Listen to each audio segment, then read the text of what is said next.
வெளியே விடல சார். ஒண்ணுக்கு வந்து சார் இங்க பேர் நான் வாருவேன், இங்க ஒண்ணுக்கு உக்காரான்றாங்க. அந்த அப்படி அடிக்கணும், மொத்தம் அடிக்கணும், 2 அடிக்கணும், 5 பேர் எடுத்து அப்புறம் 2 பேர் உட்கார கூடாது.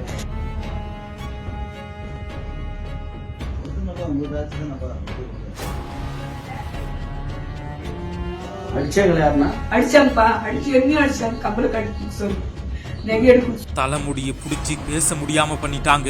இங்கேயே ஒண்ணுக்கு போன்னு சொன்னா வீரோவுல இருந்த எல்லாத்தையும் எடுத்து கொடுத்துட்டோம். அவங்க 4 பேர் சார். 4 முகமூடி திருடர்கள் அர்த்தராத்திரியில் என்ன செய்தார்கள் என்பதை கண் கலங்கியபடி நடித்து காட்டிய மூதாட்டி. அந்த மூலையில இருந்து இழுத்து எனக்கு மூஞ்சி மார்க்ஸ் போட்டாங்க. அப்பா அதே மாதிரி கத்தி நோட்டாங்க, பேர் மீட்டு வந்து உள்ள லாக் போட்டாங்க. லைட்டா லாக் பண்ணி. எத்தனை பேர் இருந்தாங்க? 4 பேர். 4 பேர் சார். என்கிட்ட ஒரு 1000 பவுன் அவங்க எனக்கு 400 ரூபாய்க்கு ஒரு நகை சேர்த்து நான் எடுத்து வச்சேன். இன்னைக்கு அனாமத்தா முடியும் என்ன அடிச்சு போயிட்டேன்.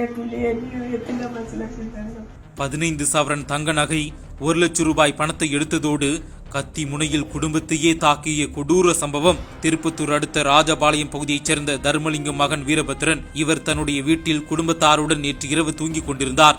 அப்போது முகமூடி அணிந்து வந்த 4 மர்ம நபர்கள் அர்த்தராத்திரியில் 1:30 மணிக்கு வீட்டின் கதவை தட்டி உள்ளனர்.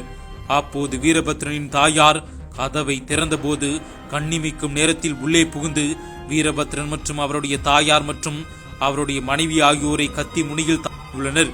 மேலும் விடியற் காலை முதல் அவர்களை கத்தி முனையில் வைத்து பணம் நகை எங்கே வைத்துள்ளாய் என வீரபத்ரனின் மனைவியை நிர்வாணமாக வீடியோ எடுத்து மிரட்டி சித்திரவதை செய்து வந்ததாகவும் கூறப்படுகிறது. அதன் பின்னர் பீரோவில் வைக்கப்பட்டிருந்த 15 சவரன் தங்க நகை மற்றும் 1 லட்சம் ரூபாய் பணத்தை கொள்ளையடித்துவிட்டு அங்கிருந்து தப்பி ஓடியுள்ளனர்.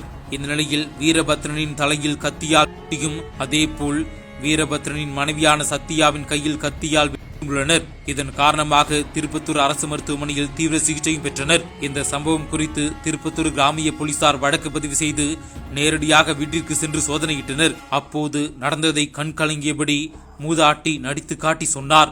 அப்பாவி குடும்பத்தை நள்ளிரவில் புகுந்து 4 முகமூடி கொள்ளையர்கள் கத்தி முனையில் நகையை பறித்த சம்பவம் அந்த பகுதியில் பெரும் அதிர்ச்சியை ஏற்படுத்தி உள்ளது.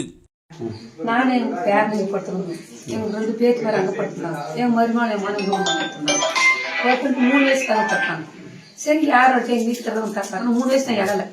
4வது வயசு இதே நான் ராவடிட்டு கொஞ்சமே சேர்ந்து விட்டு தரணும். அப்படியே நான் அந்த மூலையில இருந்து இழுத்து எனக்கு மூஞ்சி மார்க்ஸ் போட்டாங்க. மார்க்ஸ் போட்டு மூடிட்டு பேச விடல.